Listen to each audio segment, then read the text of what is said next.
নমস্কার।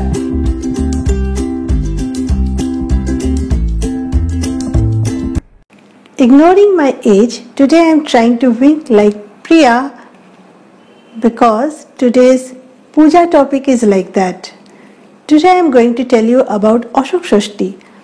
This puja, Ashok Shashti, keeps husband and wife united and avoids separation. Ashok ষষ্ঠী করলে স্বামী স্ত্রীতে বিচ্ছেদ হয় না, আর সংসারে সুখ শান্তি থাকে, আর খুব ভালো দাম্পত্য জীবন হয়, ছেলে মেয়েদের কোনো শোক তাপ হয় না। তার আগে অশোক ষষ্ঠীর ব্রত কথাটা একটু ছোট করে বলে দিই। এক রাজা ছিল, সে একদিন শিকার করতে করতে খুব থকে একটা ঋষি আশ্রমে এসে পৌঁছলো, আর তৃষ্ণার্ত থাকায় জল চাইল। জল নিয়ে এলো এক অপরূপ সুন্দরী মেয়ে। তাকে দেখে রাজা মনে মনে ভালোবেসে ফেলল। রাজা জিজ্ঞেস করলো, আপনি কে? মেয়েটা বলল, আমি ঋষি কন্যা, আমার নাম অশোকা। রাজা তখন জল খেলো আর ঋষির আসার অপেক্ষা করতে লাগলো। ঋষি সন্ধেবেলা বেদ পাঠ করে ফিরল। রাজা তখন বলল, আমি আপনার মেয়ে অশোকাকে বিয়ে করতে চাই। ঋষি বলল, ঠিক আছে, কিন্তু আমার একটা শর্ত আছে। অশোকার যে ছেলে হবে তুমি তাকেই রাজা করবে, তাহলেই আমি অশোকার সঙ্গে তোমার বিয়ে দেব। রাজা সেই শর্ত মেনে নিল। তারপরে অশোকা আর রাজার বিয়ে হলো, আর ঋষি মেয়েকে বিদায় করলো।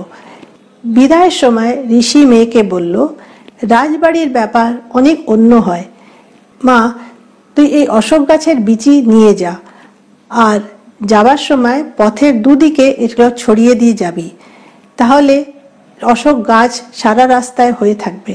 আর যদি কখনো তোর রাজবাড়িতে কষ্ট হয় তাহলে তুই সেই পথ ধরে বাড়ি ফিরে আসবি।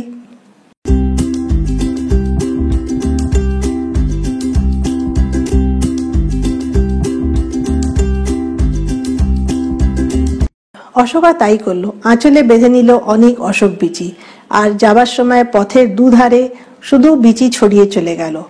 রাজার 7টি রানী আগে থেকেই ছিল। সেই রানীরা খবর পেল যে রাজা নতুন রানী নিয়ে আসছে। তারা সবাই এসে রাজা আর রানীকে খুব আনন্দের সঙ্গে বরণ করে ঘরে নিয়ে গেল। কিছুদিন পরে অশোকা গর্ভবতী হলো।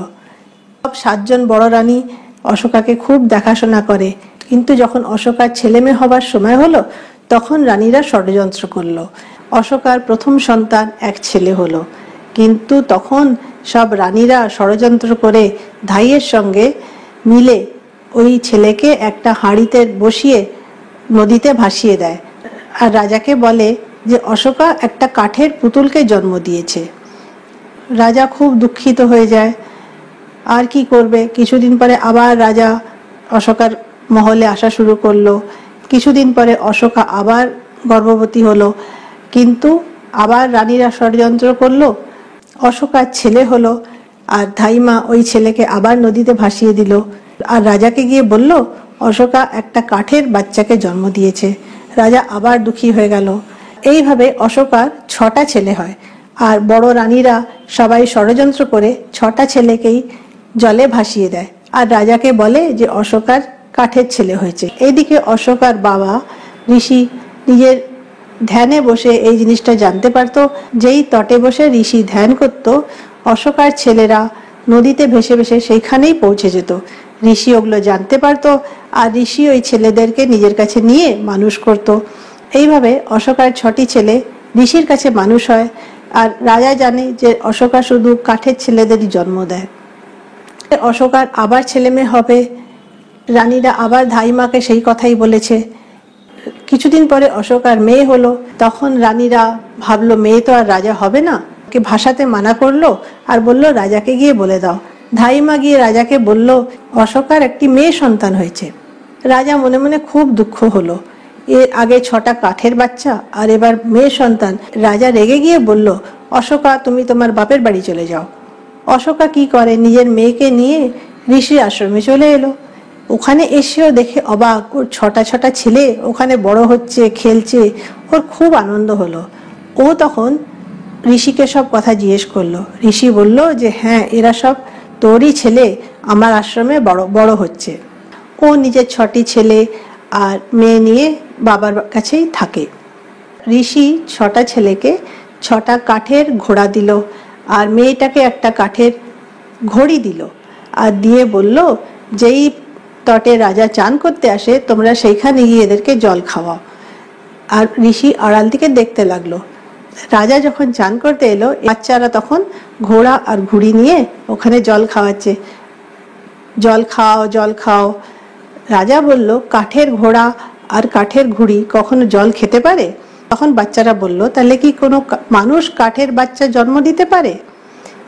এটা ঋষি ওদের শিখিয়ে রেখেছিল। সেই শুনে রাজা অবাক হয়ে গেল। রাজা বলল, তোমরা এইভাবে কি করে জানো?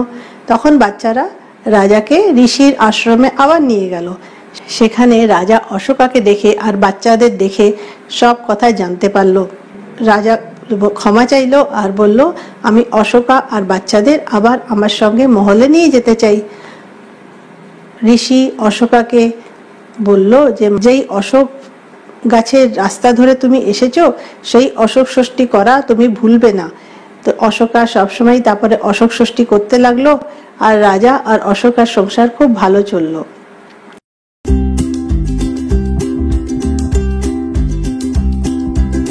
এই থেকে অশোক ষষ্ঠী প্রচারিত হলো।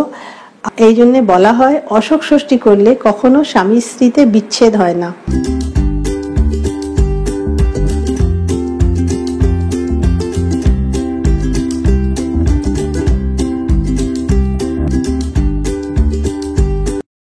অশোক ষষ্ঠীর পুজো খুবই সিম্পল।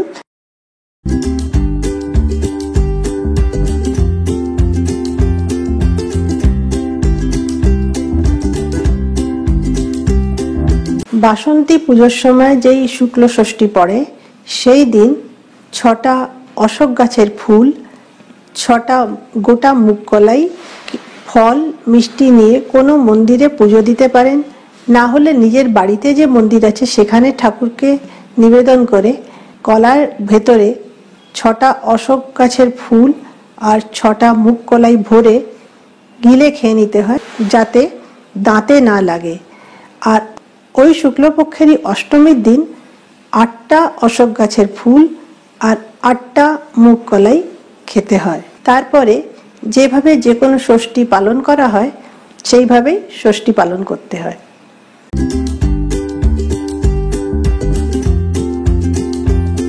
এছাড়াও অশোক গাছের অনেক ভেষজ গুণ আছে, যেটা মায়েদের যে বাধক দোষ হয় সেই অশোক ফুলের রস থেকে একটা অশোকারিষ্ট বলে ওষুধ হয়, যেটা ঢাকা ঔষধালয় এটা প্রথম বের করেছিল। এখন অনেক কবিরাজি যে ঔষধ দোকান আছে তারা বের করেছে এই অশোক গাছের রিষ্ট থেকে অশোকারিষ্ট।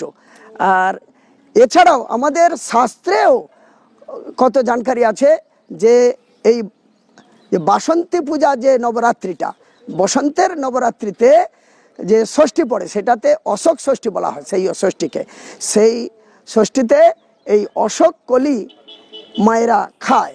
তো এই কারণে শাস্ত্রকাররা করেছেন যে মায়েদের যে শারীরিক সমস্যা সেটা এইটা থেকে দূর হবে। এবং অনেকে অশোক অষ্টমীতে এই কড়িগুলো, কলি কলি যে ফুল হয় সেগুলোকে খায় ওই অশোক অষ্টমীতে, তাতেও মায়েদের শরীরে উপকার হবে। আপনারা এখন অবধি যদি আমাদের চ্যানেলটাকে সাবস্ক্রাইব না করে থাকেন তাহলে প্লিজ সাবস্ক্রাইব করুন, আর আমাদের ভিডিওগুলো যদি ভালো লাগে তাহলে প্লিজ লাইক আর শেয়ার করুন, আর ফেসবুকে আমাদের ফলো করুন।